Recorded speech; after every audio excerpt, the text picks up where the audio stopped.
오늘이 2022년 5월 27일 금요일 2시 반입니다. 네, 어제도 늦잠을 자느라고 지금이 24도. 바람은 살랑살랑 불었다 멈췄다. 근데 오늘 볕이 너무 좋아서 무슨 그림 그리는 것 같아요. 와, 색상 기가 막힙니다. 진짜 멋집니다. 사진 찍기에는 이제 봄 볕이 좋죠. 그 다음에 또 가을 볕도 좋습니다. 가을 볕은 아주 부드럽고 은은하게 번져서 굉장히 풍경 사진도 잘 나오고 인물 사진도 잘 나오죠. 이 봄볕도 참 좋습니다. 아주 선명하죠. 봄볕은 아주 사진 찍기 좋은 상황입니다.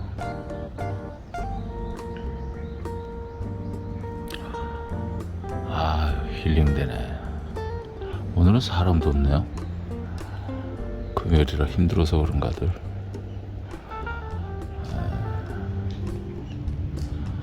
트로트 음악 소리가 안 들리니까 산에 온 것 같습니다. 트로트 틀어놓고 돌아다니더라고 사람들이. 브라질 스위스 워터 디카페인입니다. 예, 반갑습니다. 양 바리스타입니다.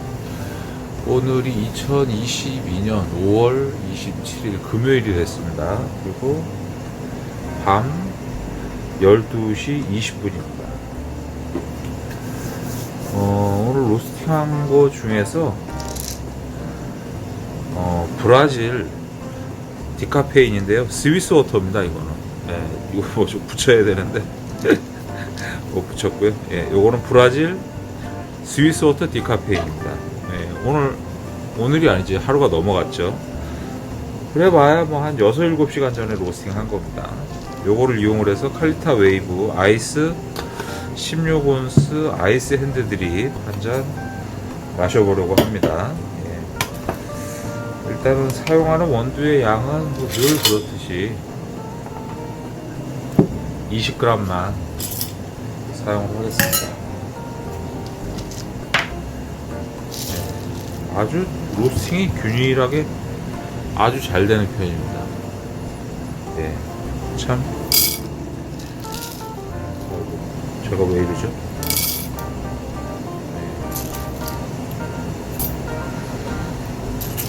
로스팅 하고 나서 골라낼 게 거의 없었습니다. 브라질 커피 치고는 품질이 좋다? 제가 손을 잘못 터치를 해서 동영상에 끊겼습니다. 제가 사용하는 그라인더 기준으로 해서 17단계로 분쇄하겠습니다. 아유, 커피향 좋습니다. 이것도.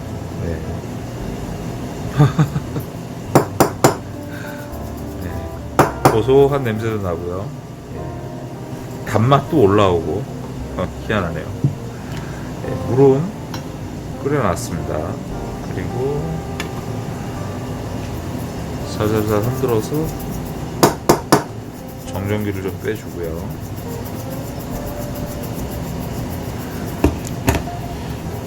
그리고 원두는 담아두죠.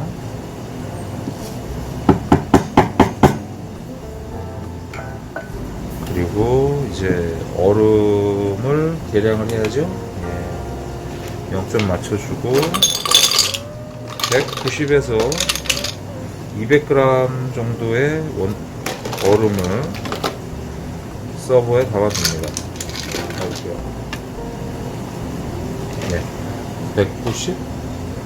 197g. 살살살 흔들어서 수평을 맞춰주고요.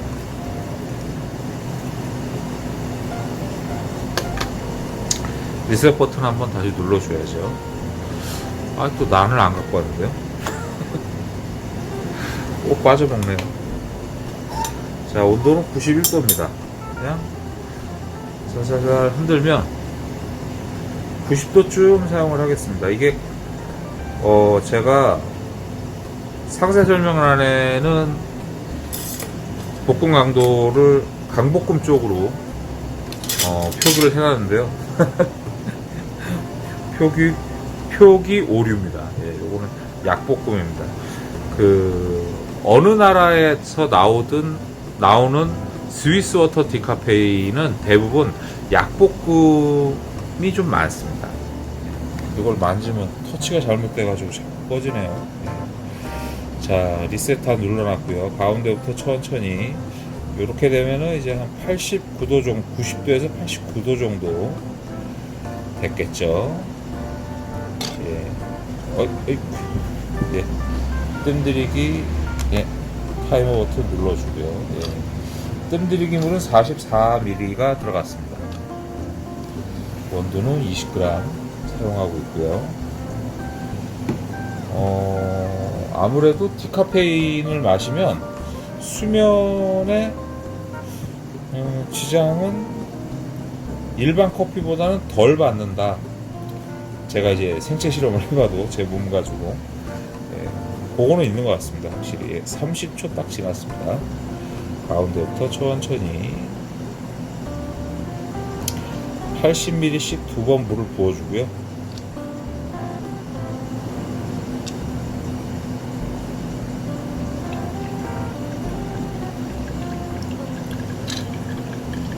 (350ml) 정도 추출을 하고 마무리하겠습니다. 예. 살짝 가라앉으면 다시 한번 두 번째 물은 물하고 뜨거운 물하고 커피 온도가 골고루 잘 만나서 충분히 추출될 수 있도록 넓게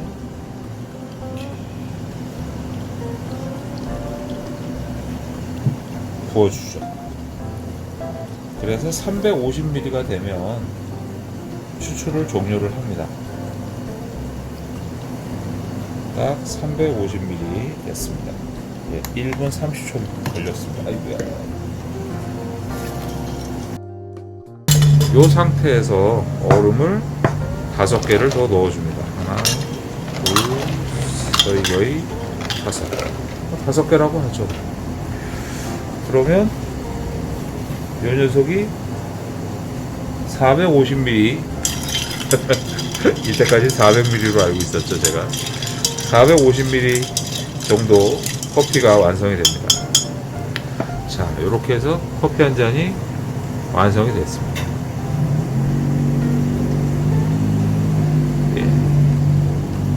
시간은 1분 30초 정도 걸렸습니다. 예. 그냥 무난하죠. 특별하게 제가 요즘 그냥 저는 이 상태에서 그냥 커피를 즐기고 있습니다. 예, 그리고 고객님들한테도 동일하게 제공을 좀 해드리고 있죠. 일단 맛을 한번 보겠습니다. 달죠, 브라질.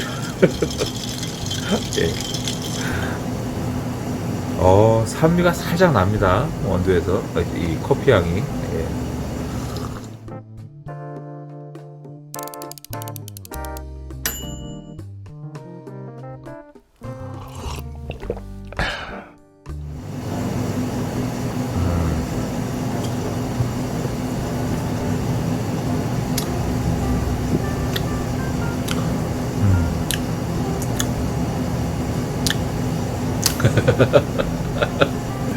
네, 다네요. 아유, 훅이 좋네요. 이 뒤에서 올라오네요. 네. 처음에 한 모금 마실 땐 이 갓 로스팅한 그 좀 푸릇푸릇한 느낌이라고 그럴까요? 그 가스 덜 빠진 느낌 있잖아요. 예, 좀 약간 좀 까끌까끌한 그런 부드럽지 않은 약간 그 입안이라든가 목 넘길 때 살짝 걸리는 느낌들이 있지 않습니까? 왜? 예, 그런 게 느껴졌습니다. 예, 그래서 이거는 이제 갓 로스팅한 온도에서 그런 에어가 가스가 좀 덜 빠진 그런 느낌이 좀 커피가 좀 나는구나. 이제 그렇게 2초 정도 생각을 하고 있는데 그 다음서부터 단맛이 확 밀고 올라옵니다. 그래서 그 앞에 약간 섭섭하게 느껴졌던 그런 부정적이라고 그럴까요? 긍정적이진 않죠. 하여튼 그런 느낌이. 예. 그거를 확 밀어냅니다. 단맛이. 예. 그리고 커피 향이 싹 다 넘어가죠. 그 입안에 남는 건 약간의 산미. 한번 볼까요?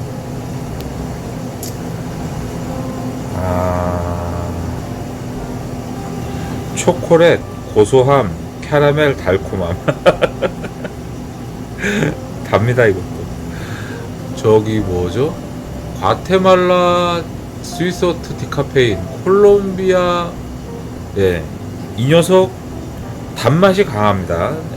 디카페인 종류들인데 아몬드나 땅콩의 고소함이 이 향에서는 느껴졌습니다. 아까 이제 분쇄하고 나서는 초콜릿 카라멜의 달콤한 흠이 밀고 올라옵니다. 단맛에서. 바디감 지금은 약간 아까도 말씀드린 것처럼 갓 로스팅한 그 원두에서 나는 특유의 그 느낌들은 좀 있긴 있습니다. 표기가 잘못됐습니다. 약볶음입니다. 네. 그래서 뭐 디카페인, 스위스워터 디카페인이고요. 뭐 점수로, 그러니까 이게 저희 뭐죠? 브라질 커피를 매입을 해가지고 다시 디카페인 공장으로 보내든가, 안 그러면 이제 삼각무역식으로 해가지고 뭐 정확한 저 내용은 저도 잘 모릅니다. 예, 실무 담당자가 아니라서 그냥 제 과거의 경험으로 유추해 보는 겁니다. 예, 혼자 뇌피셜인 거죠. 예, 그래서 이렇게 되겠죠. 원두를 브라질에서 수입을 하는 업체가, 한국 업체가 수입을 해갖고 디카페인으로 만들어주는 업체가 있겠죠. 그래서 수입을 해가지고 보내가지고 디카페인으로 만들어서 다시 수입을 하든가, 안 그러면 삼각무역식으로 해가지고 오더를 하죠. 브라질 커피 원두를 내가 예를 들어 1톤을 살 테니까 이쪽으로 보내라.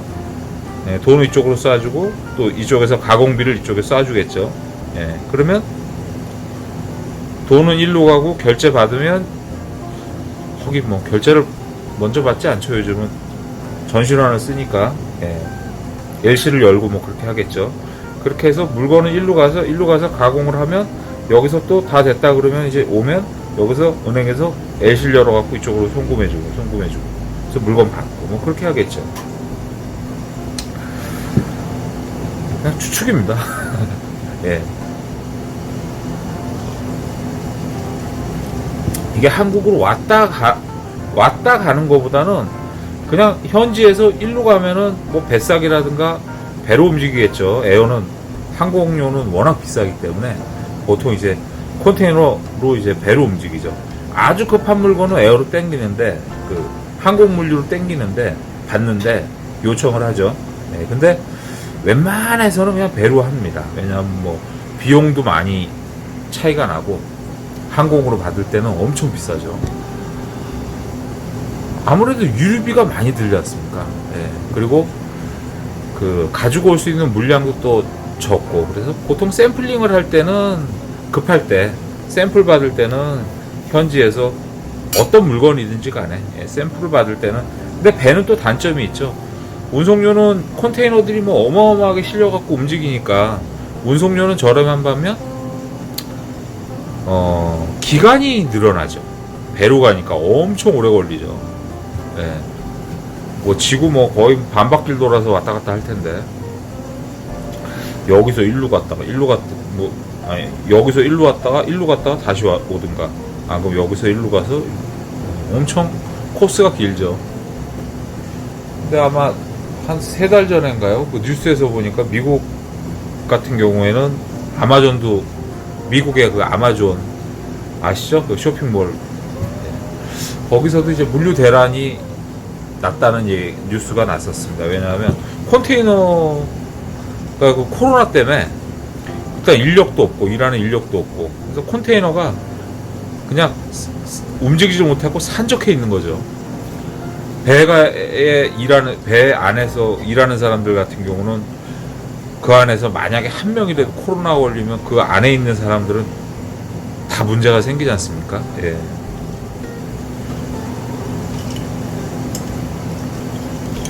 지금이야 좀 많이 풀렸겠죠. 근데 그때는 뭐 워낙 그래서 뉴스에서 본 기억으로는 아마존이 이번 2022년 겨울 크리스마스 시즌의 물량을 자기 창고에 이제 재고를 받아놔야 되잖아요. 그래야 장사를 할 거 아닙니까? 그 사람들도.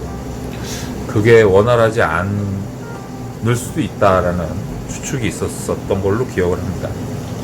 하여튼 그렇게 디카페인은 그 현지에서 뭐 에티오피아라든가 브라질, 과테말라, 뭐 콜롬비아 뭐 어디든지 간에 현지에서 가공해서 오는 게 아니고 디카페인 공정을 하는 업체에 따로 가서 다시 이렇게 들어온다. 그래서 가공비라든가 이런 전체적인 코스가 일반 생두보다는 조금 길죠. 가공비도 들고 이렇게 코스가 늘어지니까 물류비도 들겠죠. 물류비가 든다. 그 다음에 이제 기간도 늘어나죠. 기간이 늘어난다는 거는 수입처 입장에서는, 수입하는 사람 입장에서는 손실입니다. 왜냐하면 돈은 벌써 어떻든지 간에 결제가 되지 않습니까? 뭐 현금으로 지급을 안 하죠. 보통 은행 거래로 해서 애실 열어서 다 하겠죠. 그렇지만 하여튼 돈은 어떻든지 간에 지급 날짜는 결정이 되지 않습니까?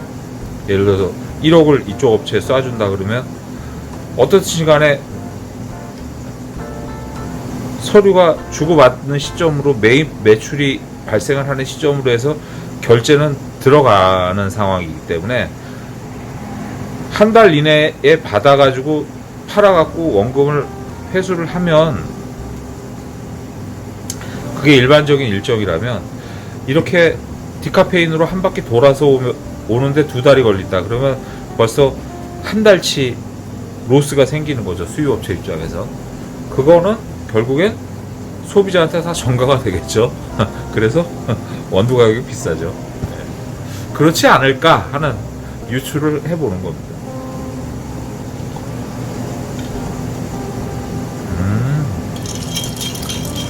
약간 그 푸릇푸릇한 냄새가 있긴 있습니다. 향이. 근데 마찬가지로 단맛이 뒤에서 이렇게 밀고 쫙 올라오네요. 기가 막히네요. 또. 따뜻한 거 마실 때도 또 다르죠. 따뜻한 거는 이제 뭐 다들 아시는 것처럼 음식이라든가 음료라든가는 기본적으로 온도와 이 상관관계가 있습니다. 이 음료하고 음식은 온도, 얘가 가지고 있는 온도하고와의 상관관계가 있습니다. 반비례든 정비례든 어떻든지 간에 온도에 따라 맛은 약간씩 차이가 있습니다.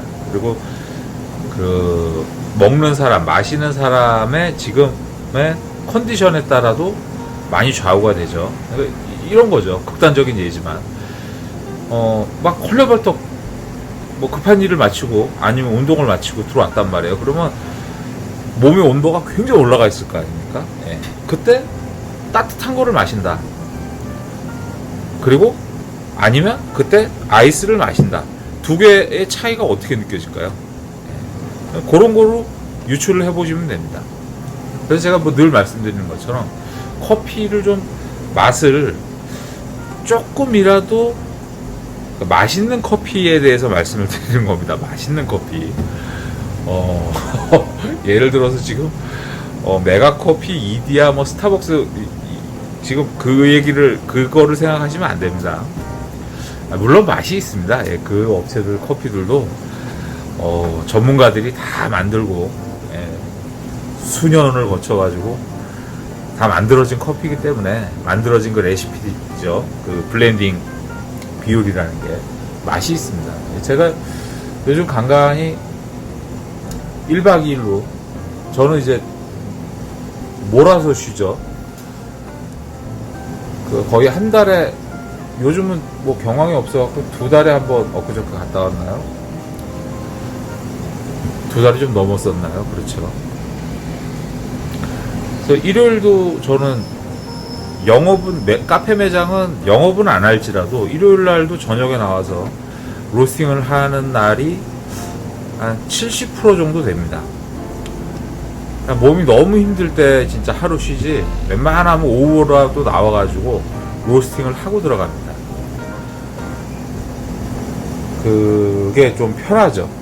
그리고 월요일날 물건이 못 나가가지고 고객님이 기다리시는 것보다는 그게 서로 저는 좋다고 생각을 해서 일요일도 일을 하는 편입니다.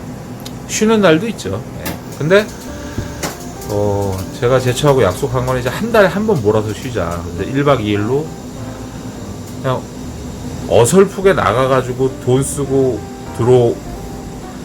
두 사람이 나가거나 가족이 3인 가구가 웬만한데 하루 나가서 외식하고 들어오면 기름값에 식대에 뭐 영화라도 한 편 본다. 예를 들어 요즘 영화도 보니까 영화라도 한 편 본다든가 차라도 한 잔 마신다든가 그러면 10만원? 모자르죠?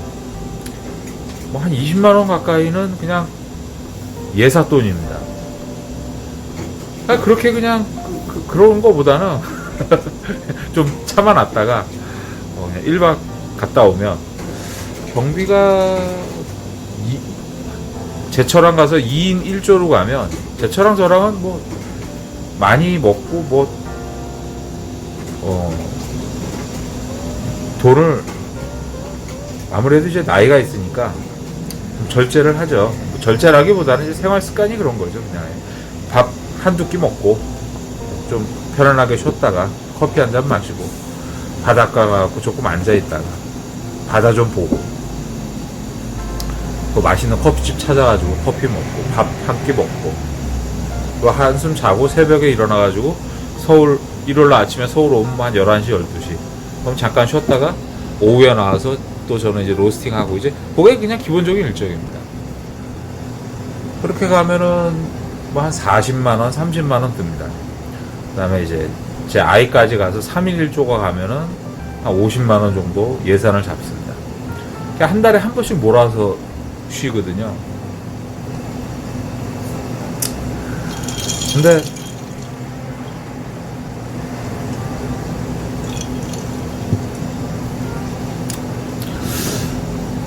그렇게 생활을 하는 것도 해보니까 나쁘지 않은 것 같아요.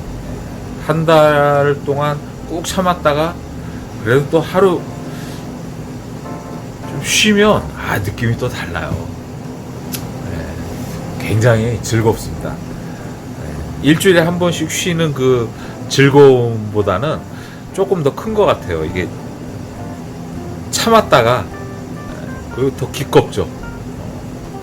아주 즐겁습니다. 기분이 굉장히 좋죠. 몸은 힘든데 네.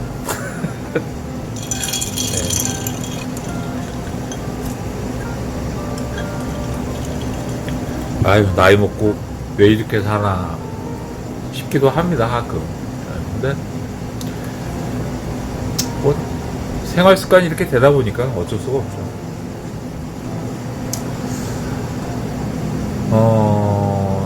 오늘 제가 여기 카페 매장을 이제 이번 달 다음 달 되면 이제 만 3년 차가 되는데 저도 여기가 공간이 좁아가지고 조금 넓은 데로 좀 가려고 매장을 부동산에 내놨죠. 그래서 이제 어떤 업체가 와서 이제 여기를 이제 들어온다 그러길래 저는 이제 또 다른 데를 좀 알아보고 뭐 그런 과정에 있었는데 오늘은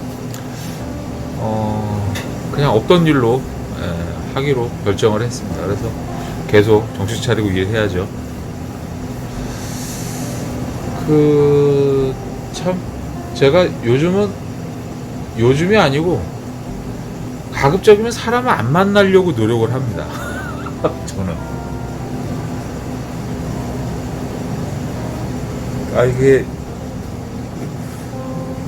만나서 대화를 하면 참 힘들어요. 제가 힘들어요. 제가. 네. 저는 내 자신이 정상이라고 확신을 갖지 않습니다. 네. 그래서 항상 오류투성이고, 이때까지 살아온 과거를 보면 알죠. 내가 정상이고 내가 하던 일이 다 맞다라고 생각을 하면 저는 지금보다 더 나은 위치에 있어야죠. 나은 삶을 살고 있어야죠.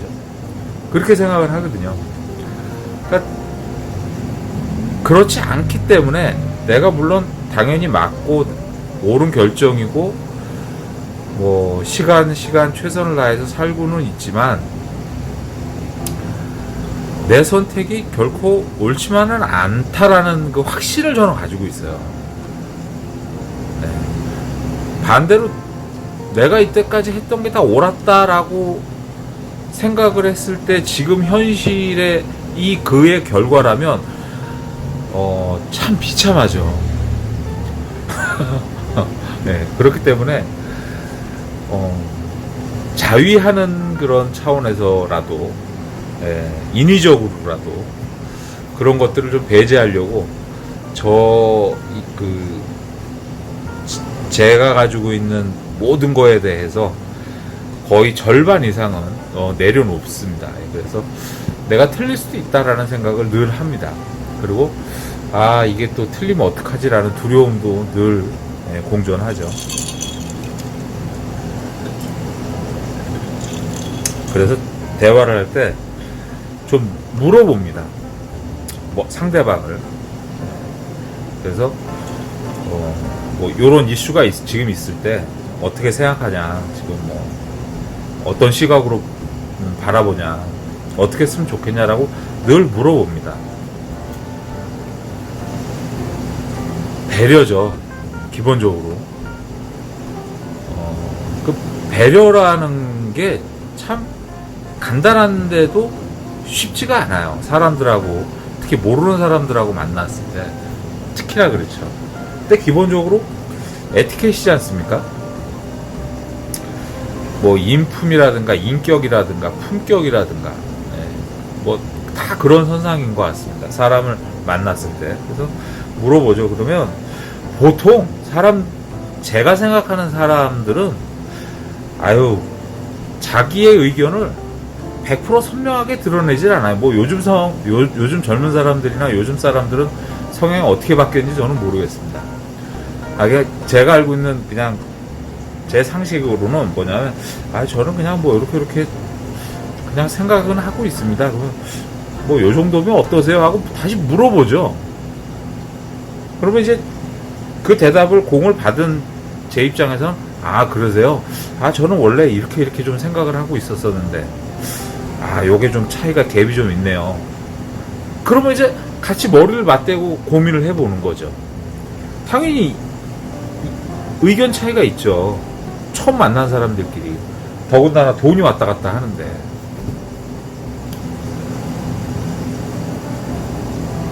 근데 전혀 안 그래요, 사람들이. 참 대화하기 힘듭니다.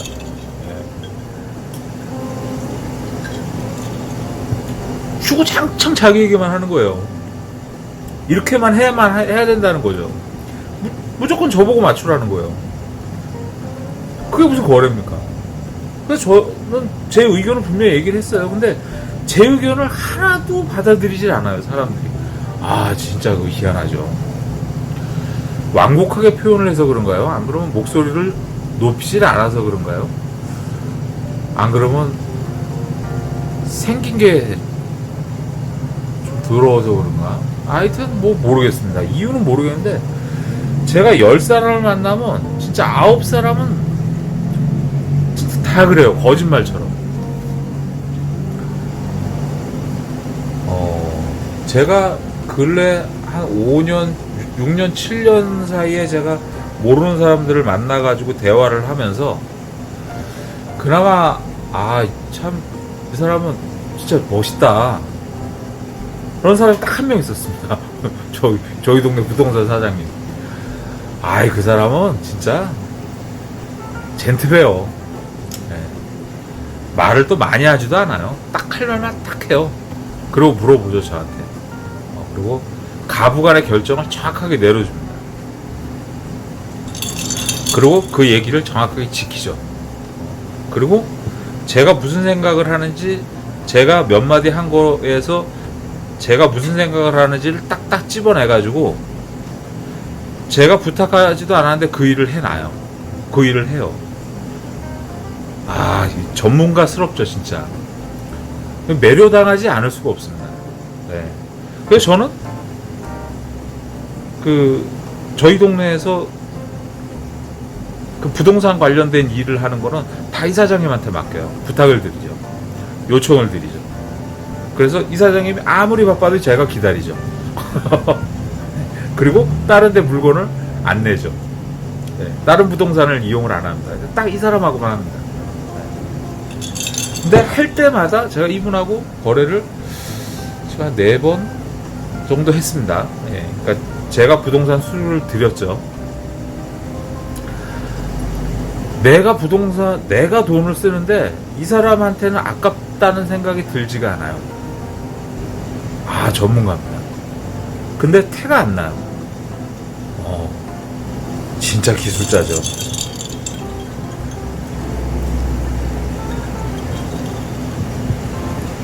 그래서 한 번씩 음료수 들고 찾아가서 인사를 하는데, 또 자주 찾아가게 되지가 않죠. 시간을 뺏는 게 죄송하니까. 제가 게을러서 안 가는 게 아니고요. 아, 참 멋있습니다. 그래서 제가 늘 부동산에 관련돼 가지고 궁금한 게 있으면 이사장님한테 전화를 해서 항상 물어봐요. 그러면 딱 자기가 알고 있는 범주 내에서 답을 딱 주시죠. 모르는 게 있으면, 모호한 게 있으면 다른 데 한번 알아보고 정확하게 확인을 하고 알려주겠다. 참 멋있습니다.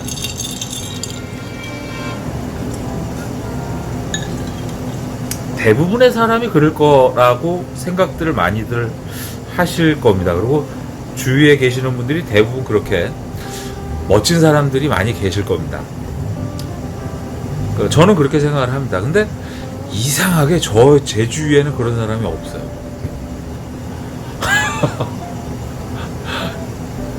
그걸 뭐 다른 데에서 이유를 찾지 않습니다. 저는 제가 이 모양이 꼴이니까 유유상종이라고 저는 생각을 합니다. 남 탓해봐야 뭐 저한테 득될 게 없죠.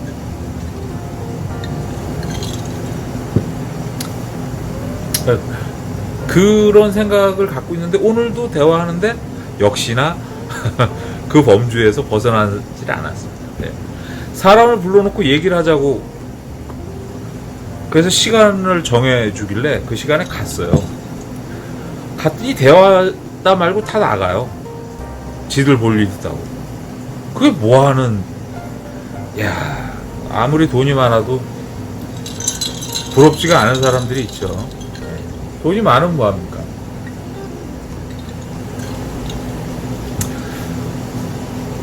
저는 돈이 아무리 많이 생긴다고 그래도, 뭐 아무리 많이 생길 일도 없지만, 돈이 아무리 좋아도 그런 사람들하고 일하고 싶지는 않습니다. 안 합니다, 저는. 그래서 제가 나왔죠, 그냥. 내일 이제 부동산 여기 사장님한테는 가가지고 또 죄송한 말씀 드려야죠. 그래서 그렇게 일단락이 됐고, 그래서 여기는 뭐 제가 또 좀 뭐 이제 여름 시즌이 오니까 기본적으로 얼음 소비량이 2배 이상이 늘어납니다. 그래서 제빙기도 또 사야 되고, 필요한 것들이 또 뭐 이것저것 몇 가지가 있습니다. 그래서 그냥 여기는 미련을 버리고, 다른 데로 가야 되겠다라는 생각은 미련을 버리고 그냥 있을 때까지 좀 있어 보려고요.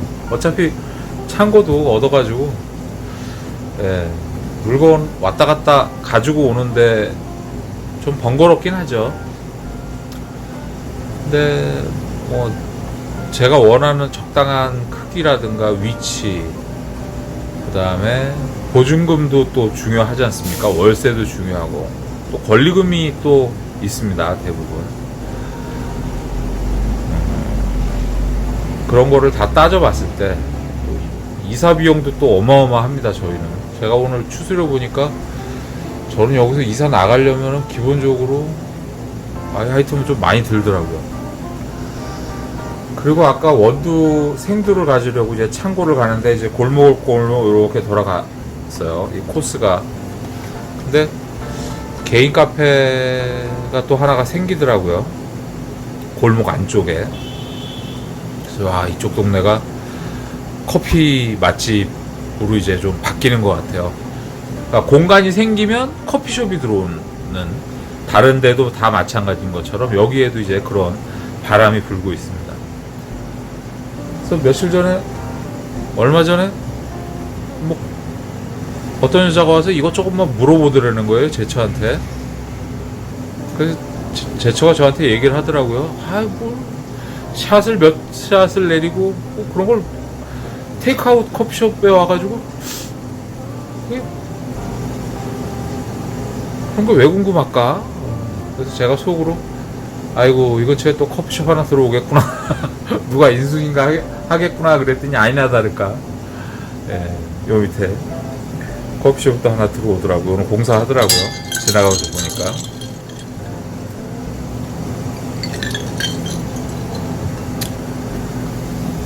글쎄요, 커피숍 시장이 모르겠습니다. 뭐 저도 사실 만만하게 생각하고 처음에 아무 생각 없이 뛰어들어서 지금 이제 8년차 그냥 이렇게 입에 풀칠하고 살긴 하는데 글쎄요, 과연 커피숍으로 그 생존 확률이 몇 프로나 될까요? 그 이제 그 창업 있죠. 자영업에 관심이 없는 분들은 관심 대상이 아니니까 아무 생각이 없으시겠죠. 근데 나도 뭐 그러니까 가장 위험한 게 제 개인적인 생각인데요. 가장 위험한 게 창업을 할 때, 자영업을 할 때 가장 위험한 선택이 뭐냐면 취직도 안 되는데 뭐 계속 놀고 먹을 수는 없는데 뭐래도 해야 될 것 같은데 뭐 하지? 이거나 해볼까 해서 선택하는 게 가장 위험한 것 같아요. 근데 그 와중에 그나마 좀 안전하다고 하는 게 뭐냐면 중소형 프랜차이즈겠죠. 대형 프랜차이즈는 영역이 다른 영역이죠. 네. 중소형 프랜차이즈. 안 그러면 신규 요즘 뜨는 프랜차이즈 업체 하는 거죠. 그러니까 뭐 극단적인 얘기겠습니다만은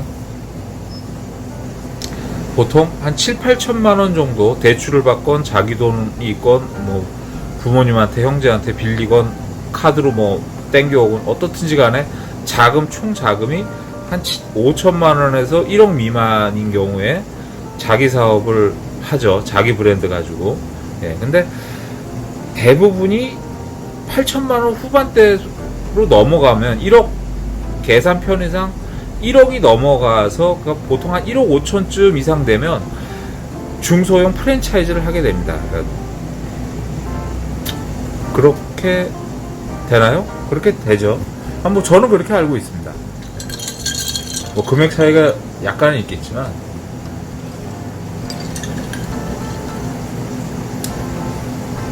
프랜차이즈는 비용이 좀 많이 발생을 하지 않습니까? 아시는 것처럼. 그래서 한 1억 5천으로는 이제 중소형 프랜차이즈를 하죠. 그러니까 아까처럼 그런 상황에서 프랜차이즈를 선택하는 거는 그나마 낫죠. 조금 낫죠. 근데 똑같습니다. 가는 길은 똑같습니다. 바다는 밥상이죠. 뭐. 똑같죠. 근데 취직은 안 되고 계속 먹고 놀 수는 없고 뭐는 해야 될 것 같은데 뭐를 하면 좋을까? 그럼 뭐 이거라도 한번 해볼까? 이제 돈을 예산을 이제 잡죠. 자기가 갖고 있는 돈은 얼마 안 되니까 어딘가에서 빌려야죠. 대출 알아보죠. 부모님한테 손 벌려야죠. 그렇게 해서 창업자금을 예를 들어서 1억을 알토란 같은 창업자금을 1억을 만들었단 말이에요. 그럼 보증금 뭐 2천만 원, 3천만 원, 이면도로 들어가면 뭐 1,000만 원도 있죠. 근데 뭐 기본적으로는 요즘 뭐 3천만 원에서 5천만 원이 보증금이니까 보증금 넣고 인테리어 하고 집기 넣고 그 다음에 기본적으로 준비하고 하려면은 뭐 테이블 놓고 뭐 하려고 하면은 이제 그 예산이 알차게 다 사용이 됩니다. 그래서 뭐 또 필요한 거 사려고 그러면 그때부터는 자기가 갖고 있는 창업 자금이 소진이 되고 나면 이제 카드로 긁죠. 그래서 인터넷이라든가 다 매입을 합니다. 그러면 자기가 생각했던 게 창업 자금이 7천만 원이다 원래. 그래서 준비했던 게 7천만 원이다 그러면 실제로 창업을 하고 한 2달, 3달 정도 지나면 한 분기 정도 지나면 창업 자금이 한 1억이 좀 넘어가죠. 대부분 그렇게 되지 않나요? 하다 보면 이제 욕심이 나니까 100만 원짜리 물건하고 150만 원짜리 물건하고 200만 원짜리 물건이 있어요. 꼭 필요한 거예요. 예를 들어서 이제 저희 같은 경우는 에스프레소 머신 있지 않습니까? 그거라 치면 100만 원, 150만 원, 200만 원짜리가 있다 치면 예를 들어서 그럼 보통 처음에는 100만 원짜리 예산을 잡죠. 근데 결국엔 이건 너무 비싸니까 이걸 사게 됩니다. 그래서 요 갭 차이가 생기는 겁니다. 그래서 뭐 테이블도 몇 개 사야 되는데 처음에는 만 원짜리, 15,000원짜리, 2만 원짜리 세 개를 쭉 골라놨을 때 만 원짜리는 너무 허접하죠. 2만 원짜리는 예산이 좀 땡기죠. 부담되죠. 그래서 이걸 삽니다. 그래서 예산이 보통 이거에 맞춰져 있다가 한 칸씩 올라오다 보니까 예산이 계속 늘어나죠. 제 경험으로는 그렇다는 겁니다.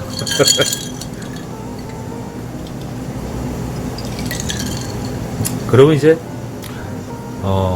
감가상각이라는 건 별 의미가 없죠. 창업 초기에는 손익분기를 계속 생각을 합니다. 하루에 매출 얼마를 해가지고 처음에는 뭐 장사가 안 될 테니까 6개월 동안은 뭐 하루에 몇 장 팔고 얼마 매출 찍고 그 다음에 6개월 지나서 1년 동안은 매출 얼마 찍고 그래서 1년 지나가지고 2년차 매장 재계약할 때쯤 해가지고는 매출이 얼마 돼가지고 이익이 얼마 남고 쫙 그림을 그립니다. 아예 행복하죠. 뭐 떼돈 벌 것 같고 월세도 뭐 충당할 것 같고 뭐 신납니다. 엔돌핀이 그냥 팍팍 터지죠. 밤에 잠도 안 옵니다. 이거 사업계획 썼을 때. 그리고 인테리어 공사할 때 즐겁죠. 행복하죠. 밤새는 게 뭐가 힘듭니까? 술 한 잔, 맥주 한 잔 마시고 소주 한 병 마시고 그 다음날 또 일어나고 또 열심히 또 하죠. 그래서 보름 한 달 동안 뚝딱뚝 해가지고 이제 딱 카페를 뭔가를 이제 차립니다. 자, 이제 홍보해야죠. 쫙 또 리스트 뽑죠. 그럼 또 한두 달 또 그냥 지나갑니다. 뭐 다 된 것 같죠. 그래서 이제 손님을 마케팅도 이제 또 예산 잡아가지고 또 막 합니다. 이제 손님이 와야 되잖아요.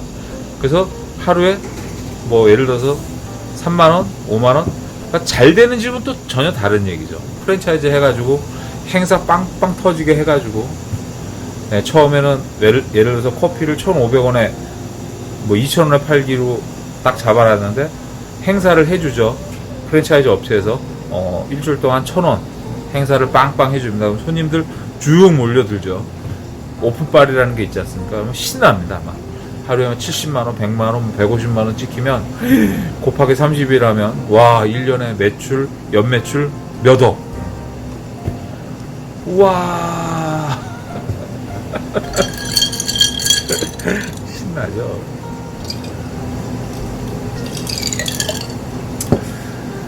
그게 다 잘 됐으면 죄송한 말씀입니다만 뭐 저도 포함이 됩니다. 거기에는 그게 다 잘 됐으면 대한민국의 자영업자들은 다 건물 사가지고 임대사업을 해야 돼요. 지금처럼 대한민국의 자영업자가 이렇게 많으면 안 됩니다. 우리나라 인구의 인구 5천만 명이라고 치고 자영업자 종사자를 보통 800만 명, 최소 500만 명에서 800만 명을 봅니다. 근데 최소 500만 명에서 800만 명 중에는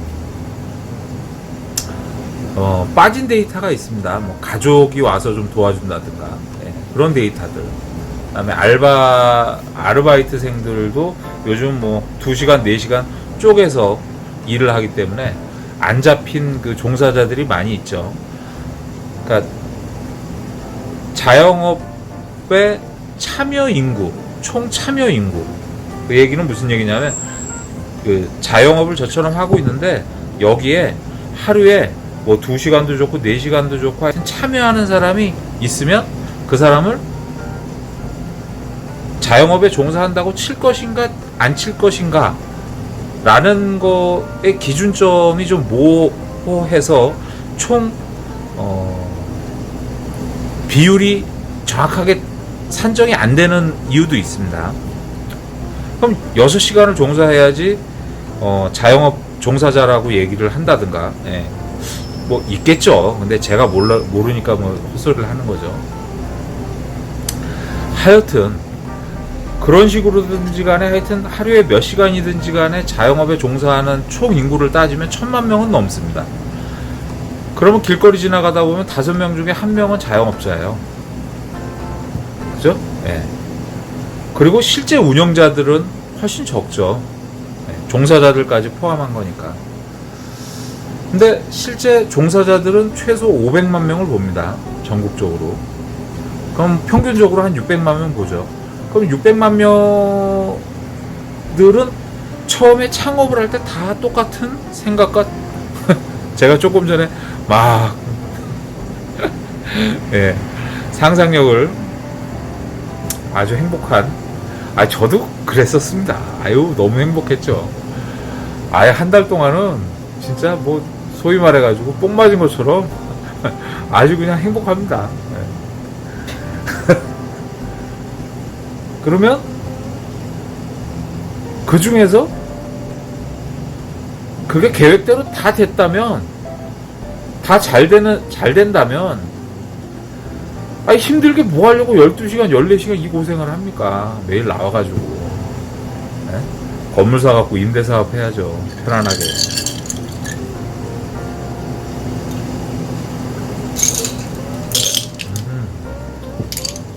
맛있습니다. 이 얘기는 역설적이게도 그냥 목표는 목표다. 꿈은 꿈이다. 현실은 그렇게 녹록지가 않다.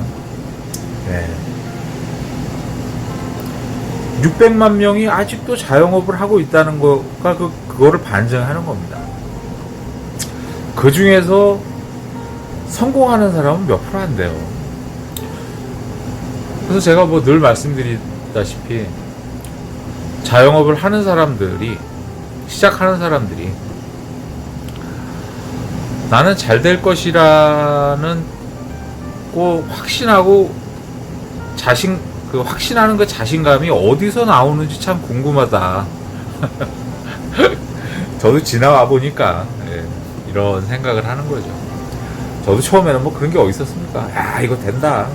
하루에 뭐 100장 팔면 얼마다. 뭐 20만원 30만원이다. 한 달에 뭐 이 정도면 뭐 생활비 되고 카드값 내고 월세 내고 1년 고생하고 2년 고생하면 매출 더 느니까 신나죠. 그래서 창업을 할 때 이건 뭐 제 개인적인 의견입니다. 저도 경험을 다 해봤기 때문에 경험을 해보니까 그런 것 같더라 라는 거죠. 창업 자금이 예를 들어서 5천만원 1억 저는 뭐 돈이 많은 사람이 아니기 때문에 돈이 많지가 않기 때문에 그냥 현실적으로 제 영역 내에서 현실적으로 예를 들어보면 5천만원이 자금이 있고 1억이 있고 1억 5천만원이 있다. 그러면 5천만원으로 처음에는 뭐 연습 삼아 5천만원 이면도로 해서 해야지 라고 이제 저렴한 데를 알아보시고 분도 계시죠. 저는 그렇게 했었습니다. 처음에. 그래서 예산이 그때 당시에는 3천만 원에서 4천만 원 정도였었습니다. 그래서 아주 후미진 골목에 더 됐었네요. 5천만 원이 좀 안 됐었나 보네요. 왜냐면 저도 그때 권리금을 주고 들어갔기 때문에. 그 다음에 보증금이 그때 뭐 2천이었나 그랬고, 권리 1,500 주고, 뭐 이것저것 하다 보니까 3,500, 4,500, 뭐 한 5천만 원 정도 됐었나 보네, 진짜. 잊어먹고 있었는데, 얘기하다 보니까 갑자기 생각이 납니다. 그러니까 5천만 원 정도로 시작을 하면, 보통 생각을 갖고 계신다면, 안 하시는 게 좋을 것 같습니다. 만약에 굳이 하겠다면 돈을 더 모아서 1억 정도로 하시는 게 좋을 것 같습니다. 그 얘기는 무슨 얘기냐면, 위치를 좋은 위치에서 하시는 게 좋을 것 같다는 거예요. 예. 일단 기본적으로. 그리고 이 업종에 경험이 있으셨다 해도 아무리 음식에 자기가 하는 거에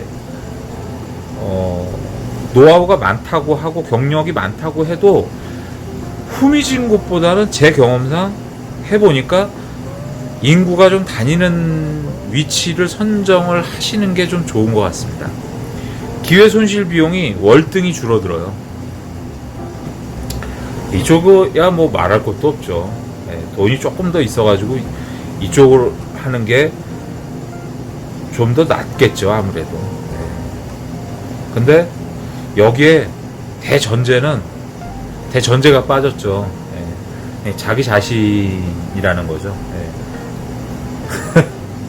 운영자, 나.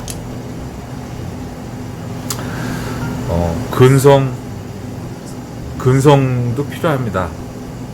그리고 공격성, 야수성이라고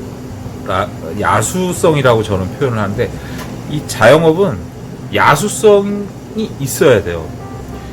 안 보이지만 총칼 갖고 싸우는 건 아니지만 물고 뜯고 물리고 잡아 먹히고 잡아 먹어야 되고, 그 습성이 야생의 습성이 이 자영업에는 그대로 녹아져 있습니다. 몇 년 해보신 분들은 다 아시죠?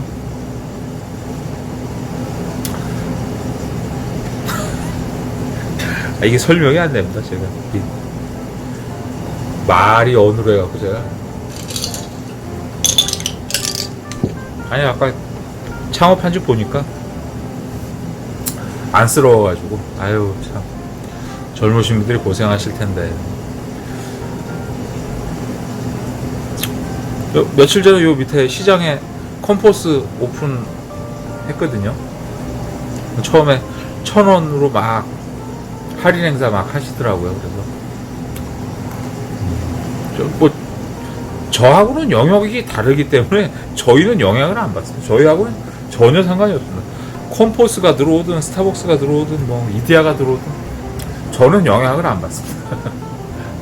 해봐야 10,000원, 20,000원 그 정도죠. 그래서 저는 원래 이번 주에 커피 가격 올리려고 그랬는데 매장 인수인계권 때문에 놓쳤습니다.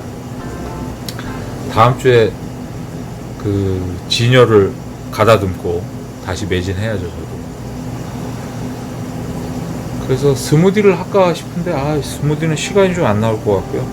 그래서 고민이 좀 많이 있습니다.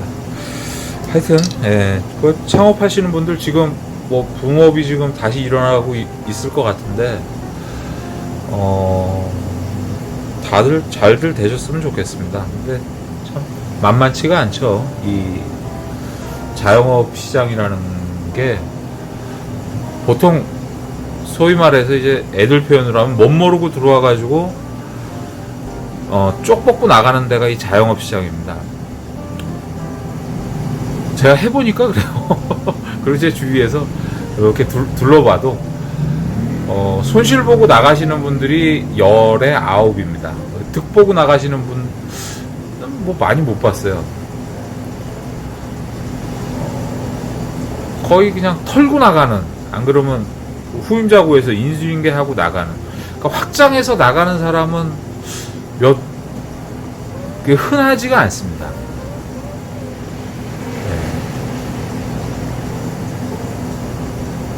뭐 잘 되시는 분들은 수완도 좋고 솜씨도 좋고 능력 있으신 분들이야 뭐 확장하고 2호점 3호점 이렇게 쭉쭉 내시는 분들도 계시겠지만, 조금 더 뭐 드릴 말씀이 없습니다. 저도 안타까워서 뭐 경쟁업체이기 전에, 저는 늘 뭐 말씀드리지만 경쟁업체이기 전에 그 같은 그 뭐죠, 투자자 입장에서 돈을 투자를 했을 거 아닙니까? 뭐 5천만 원이 됐건 1억이 됐건 뭐 2억이 됐건 같은 돈을 투자한 사람 입장에서, 아니 뭐 남의 돈은 뭐 아깝지 않고 제 돈만 아까운 건 아니거든요. 다 잘 되는 게 좋죠. 예. 그래야 공존을 하죠. 예. 지금 같은 그 자영업 시장은요, 다 공멸하는 시스템입니다. 제가 뭐 입버릇처럼 이야기를 하지만 공멸하는 시스템이에요. 공존을 하기 위해서는, 제 개인적인 의견은 뭐냐면, 공존을 하기 위해서는 자기 노력이 있어야 돼요. 예, 미친 듯이 빠져가지고 제가 입버릇처럼 얘기를 하죠. 제가 그게 안 되기 때문에 자꾸 리마인딩을 하는 겁니다. 제 자신이 미쳐가지고, 자기 일에 미쳐가지고 완전히, 아유 저 자식은 완전히 또라이야, 이 얘기를 들을 정도로 미쳐야 돼요. 그래서 이 직업에 내가 완전히 싱크로율이 100%가 돼야죠. 동일시가 돼야죠. 이 직업하고 나라는 사람하고 이때까지는 전혀 접점이 없었지만, 만나볼 일이 소비자로 만났었지, 그죠? 운용자로 만나본 적은 없었을 거 아닙니까, 대부분이. 하여튼 뭐 만난 시기도 중요하긴 하지만, 하여튼 언제 만났던지 간에 뭐 그건 둘째치고 어차피 시작한 시점이 중요한 거니까 내가 마음을 먹은 게 중요한 거기 때문에, 예. 내가 마음을 먹었을 때는 완전히 빠져들어야 돼요. 그래서 뭐 혼연일체라기보다는 그냥 그 치환이 돼야 됩니다. 동일시가 돼야 됩니다. 내가 이 직업이고 이 직업이 내가 돼야 되죠. 완전히. 청소일이면 청소일. 네, 뭐죠? 세탁소? 네, 세탁소 업무면 세탁소 업무. 그게 뭐 남이 봤을 때는 뭐 좀 그래도 저는 뭐 그렇게 생각하지 않습니다. 구두 닦기 뭐 어떻습니까? 네, 미친 듯이 해가지고 주변에서 저 집에 맡기면 와, 아까도 말씀드렸잖아요. 부동산 그 사장님. 네, 이 사장님은 진짜 대단해요. 저 같은 사람은 완전히 팬이죠. 팔로우죠. 네. 저 같은 사람이 뭐 한둘이겠습니까? 네. 오히려 이분은 기술자인 거죠. 이분이 기술자고 그 방면에 있어가지고요. 네. 그러니까 여러 가지가 많이 필요합니다. 이렇게 사람하고의 교우 관계에 있어가지고 업무 처리하는 그런 능력이라든가, 네. 저한테는 없는 능력이죠, 그게. 네. 그리고 이 일의 숙련도라든가 일의 전문성이라든가, 모든 것들이 잘 맞아야 됩니다. 네, 그래서 언제든지 전화하면 내가 필요한 도움을 딱딱 받으면 이 사람을 제가 안 따라 연을 끊을 이유가 없죠. 네, 제가 늘 쫓아다니죠. 거꾸로 손님이 판매자한테 이렇게 달라붙는 거죠. 네. 판매자가 손님한테 구걸을 하는 게 아니고 애호를 하는 게 아니고, 네. 소비자가 판매자한테 딱 달라붙는 거예요. 이게 돼야 된다는 거죠. 그건 쉽지가 않아요. 김치찌개집이면 어떻습니까? 김치찌개 하나 잘 만들면 대박 나죠. 국수집 대박 난 집이 어디 한둘입니까? 뼈다구집, 해장국집, 설렁탕집, 네, 다 빌딩 짓고 자영업 하는 인대업 하는 사람이 한둘입니까? 고깃집. 네. 근데 그게 안 된 사람들은 지금까지 600만 명 중에 한 명이고요, 저처럼. 이렇게 사는 거예요. 그러니까 사업계획서에서 꿈꿨던 건 그냥 꿈은 꿈으로 남겨둔다. 꿈과 현실하고의 이제 갭 차이가 자영업을 하면서 이제 갭 차이가 있다는 걸 생각을 하죠. 근데 이제 진짜 중요한 게 뭐냐면 제가 이제 제 개인적인 경험상 진짜 중요한 건 사업이 잘 되는 게 중요한 것도 있습니다. 장사가 잘 되고 돈도 잘 벌고 사업이 확장되는 것도 중요하죠. 그게 저희의 목표지 않습니까? 그리고 여러 사람이 저희를 이용하는 여러 사람이 저로 하여금 즐거운 거에 대해서 제가 또 자긍심도 느끼고 프라이드가 됩니다. 그리고 제가 브랜드가 되고 저 자체가 아주 이상적이죠. 근데 모든 일이 그렇게 되지만은 않습니다. 대부분 99.9999%가 다 실패를 합니다.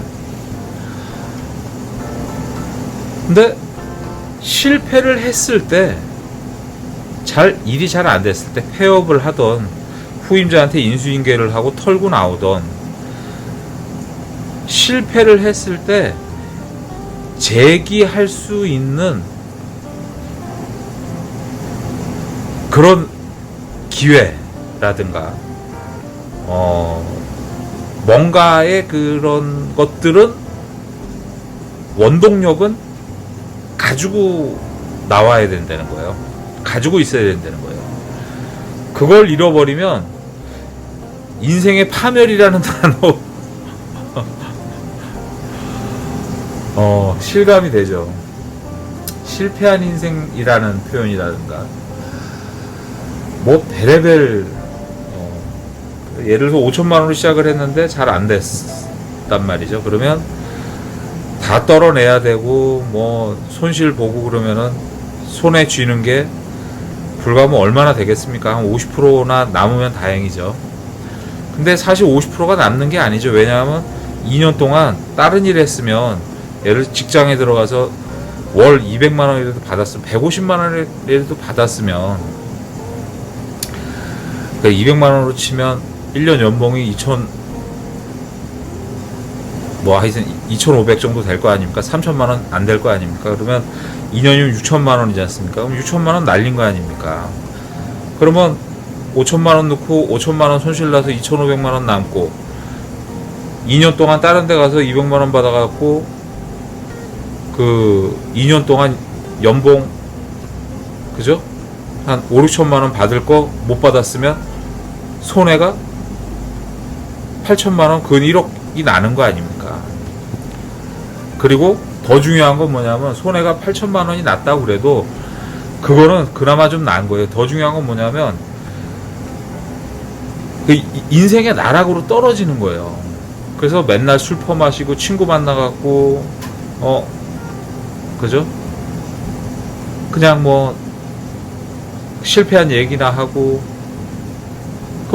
그건 진짜 심각해지는 겁니다. 이제 인생이 바뀌는 거거든요. 그거는 자기 인생이 처음에는 잘 될 거라고 희망을 갖고 궁극적으로 어떤 목표를 가지고 그죠? 계속 자기의 그 이상을 꿈꾸고 뭔가를 이룩하려고 성취하려고 노력을 하는 그 모습이 2년 후에는 이제 패배감에 쩌들어지는 거죠. 그래서 나는 내가 뭐 할 수 있겠나? 뭐 하려고 해도 돈도 없는데 이 돈 가지고 어떻게 해? 뭐 예를 들어서 그래서 이 돈이나 벌어봐야지. 그리고 코인에 투자하고 주식에 투자했다가 또 날리고 집에서 바라보는 시선은 또 그걸 감당을 어떻게 하겠습니까? 그러니까 그냥 친구 만나서 술 먹죠. 친구들이 한두 번이야 술 사주고 같이 놀아주죠. 매번 만날 때마다 푸념하고 인생이 어쩌고 저쩌고 노래 부르는 친구하고 얼마나 가겠습니까? 아무리 어렸을 때부터 친구라고 그래도 자꾸 소원해지죠. 멀어지죠. 그러면 이제 혼자 이제 뭐 우울증 그렇게 안 돼야 된다는 거예요. 제 얘기는. 네. 너희들 해봐라 이렇게 될 거다 그 얘기가 아닙니다. 제가 다 경험을 해봤거든요. 근데 진짜 비참한 건 잘 일이 좀 안 되죠, 본인이. 근데 그렇지 않아야 되는데 진짜 비참한 게 뭐냐면 내가 좀 잘 안 될 때 가까운 사람부터 멀어진다는 거를 경험하시게 될 때 마음의 준비를 좀 하십시오. 저는 그랬습니다. 저는 이제 제가 힘들어지고 제 비참해진 모습을 보이기 싫어서 안 만나려고 노력을 많이 했죠. 만나더라도 쪽팔리니까 제가 술 사고 제가 밥 사고 늘 그랬습니다. 그 제처 레이디 카드 있죠. 여자들 옛날에는 그 레이디 카드라 그래서 여자들한테 발급되는 게 있었어요. 레이디 카드 가지고 가서 술 마시고. 아유 참 뭐 이런 얘기 하면, 그러니까 자영업 시장은 더 뭐 그 직장인도 마찬가지지만 좋은 양질의 직업은 얻기가 다 그런 자리는 더 없어지죠. 희소성이 더 강해지죠. 자영업도 자영업자 저희 같은 자영업에 종사하고 있는 사람한테 호의적이지가 않아요. 시간이 가면 갈수록 더 각박해집니다. 왜? 경쟁이 더 치열해지니까. 근데 프랜차이즈 뭐 엊그저께도 며칠 전에도 뭐 똑같은 얘기를 했는데 프랜차이즈도 결코 안전지대가 아니에요. 이제는 파리바게트 뭐 3억 5억 집어넣으면은 뭐 저거 한다고 그러죠. 저희 밑에 여기 목동 사거리에 그 파리바게트가 진짜 오래 있었습니다. 아시는 분은 다 아시겠지만. 근데 거기가 불과 한 서너 달 전에 근래에 폐업을 했어요. 그냥 공실이 나버렸어요. 진짜 자리 좋은데. 임대료도 엄청 비싸죠. 왜 폐업을 했냐? 뭐 이 얘기하면 또 저기서 소송 들어올 테니까 얘기를 못 하겠는데, 하여튼 그 본사가 아주 합당하지 않은 압력, 프랜차이즈 파리바게트가 본사의 값지 다들 아시는 분은 아시죠? 예. 그게 너무 부담이 돼가지고 그냥 폐업을 했다는 얘기가 있습니다. 그 얘기를 제가 들었습니다. 파리바게트도 뭐 베스킨라빈스는 안 그럴 것 같습니까? 안전하지 않아요. 근데 하물며 여기들도 그런데 웬만한데 뭐 백다방 뭐 이디야 뭐 여기 뭐 컴포즈 메가커피 쉽지 않아요. 왜냐하면 다 비슷비슷한 업체들이 옹기종기 다 모여 있어요. 한 동네에. 네. 다 모여 있잖아요. 그냥 개인 업체들도 다 있고, 개인 카페들도, 예를 들어서 카페를 치면 개인 카페들도 다 있고, 여기서 분별력을, 여기서 내가 진짜 난다긴다 다른 업체들보다 내가 더 확연하게 자신한다. 난 내 커피에 대해서, 내 음식에 대해서 자신한다. 먹어봐라. 그럴 사람이 몇이나 있습니까, 여기서? 그러니까 결국에 파이 싸움이라 찢어져가지고 공멸을 한다는 거예요. 아유, 맨날 쓸데없는 얘기만 합니다. 아유, 저 피곤해가지고 오늘 좀 일찍 들어가야 되겠습니다. 그래서 잠 좀 자려고 제가 오늘 디카페인 먹었습니다. 브라질 스위스호트 디카페인입니다. 이거 진짜 뒤에서 올라오는 단맛이 굉장히 좋습니다. 하여튼 모든 자영업자가 잘 되는 날이 왔으면 좋겠습니다.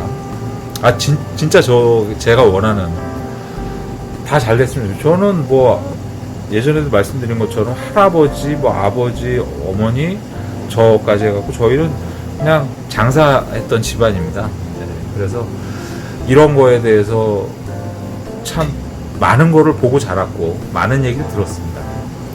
그 제 주위에도 또 직장인보다는 자영업하는 사람들이 많고, 그렇다 보니까 이런저런 뭐 풍문 오며 가며 들었던 얘기, 들리는 얘기,